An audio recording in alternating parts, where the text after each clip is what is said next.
March 29 വിശുദ്ധരായ ജോനാസും ബെറാച്ചിസിയസും. പേർഷ്യയിലെ ബേത്ത് ആസ പട്ടണത്തിൽ നിന്നുള്ള സഹോദരന്മാരായിരുന്നു ജോനാസും ബെറാച്ചിസിയസും.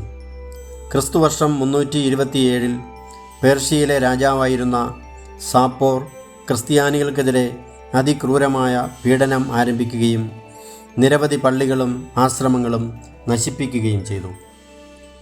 ഹുബഹാമിൽ നിരവധി ക്രിസ്ത്യാനികൾ വധശിക്ഷയ്ക്ക് വിധേയരായെന്ന് കേട്ടപ്പോൾ അവരെ സഹായിക്കുവാനും പ്രോത്സാഹിപ്പിക്കുവാനുമാണ് ജോനാസും ബെറാച്ചിസിയസും അവിടെ എത്തിയത്. സഹോദരന്മാരെ, ഭയപ്പെടേണ്ട. ക്രൂശിക്കപ്പെട്ട യേശുവിനായി നമുക്ക് പോരാടാം. നമ്മുടെ മുൻഗാമികളെ പോലെ വിശ്വാസത്തിൻ്റെ ധീരരായ പടയാളികൾക്ക് വാഗ്ദാനം ചെയ്ത മഹത്തായ കിരീടം നമുക്ക് ലഭിക്കും. ഈ വാക്കുകളാൽ സഹോദരങ്ങൾ ക്രിസ്ത്യാനികളെ ശക്തിപ്പെടുത്തി.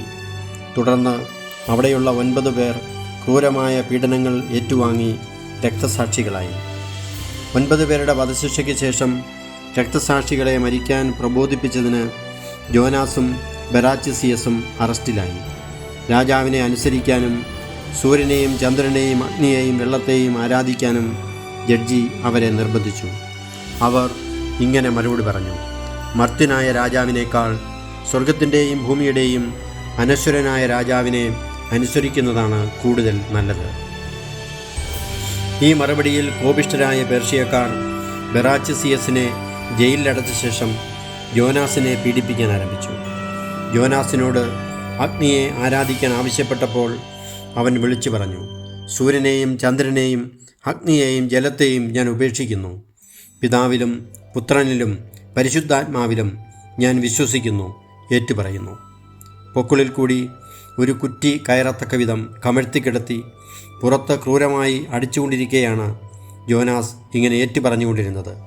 തുടർന്ന് ജോനാസിനെ ബന്ധിച്ച് തണുത്തുറഞ്ഞു കിടന്ന കുളത്തിലേക്ക് വലിച്ചിട്ടു. ജയിലിലായിരുന്ന ബെറാച്ചിസിയസിനോട് അവർ പറഞ്ഞു: ജോനാസ് അഗ്നിക്ക് ബലി ചെയ്തുവെന്ന്. എൻ്റെ സഹോദരൻ അങ്ങനെ ചെയ്യുകയില്ല എന്ന് പറഞ്ഞുകൊണ്ട് അവൻ യേശുവിനെക്കുറിച്ച് ഉറക്കെ പ്രസംഗിക്കാൻ തുടങ്ങി.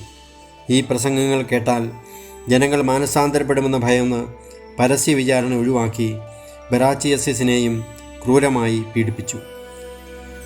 പഴുത്ത ചെമ്പ് പലകയിൽ കൈകൾ വയ്പ്പിച്ചു. മൂക്കിൻ്റെ ദ്വാരങ്ങളിൽ ഈയം ഉരുക്കി ഒഴിച്ചു. പിറ്റേ ദിവസം ബെറാച്ചിസിയസ് അഗ്നിദേവനെ പൂജിച്ചുവെന്ന് ഉദ്യോഗസ്ഥർ ജോനാസിനോട് പറഞ്ഞു. ജോനാസ് അത് വിശ്വസിച്ചില്ല.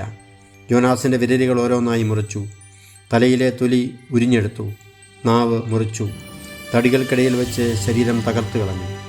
ബെറാച്ചിസിയസ് ഇത് കാണിച്ചു കൊടുത്തിട്ട് സ്വന്തം ശരീരം രക്ഷിക്കാൻ ആവശ്യപ്പെട്ടു. ഇത് ഞാൻ മെനഞ്ഞുണ്ടാക്കിയതല്ല. ഇത് ഞാൻ നശിപ്പിക്കുകയുമില്ല. സൃഷ്ടാവ് ഒരിക്കൽ ഇതിനെ പുനരുദ്ധരിക്കും. ഇതായിരുന്നു ഈ ധീര രക്തസാക്ഷിയുടെ മറുപടി.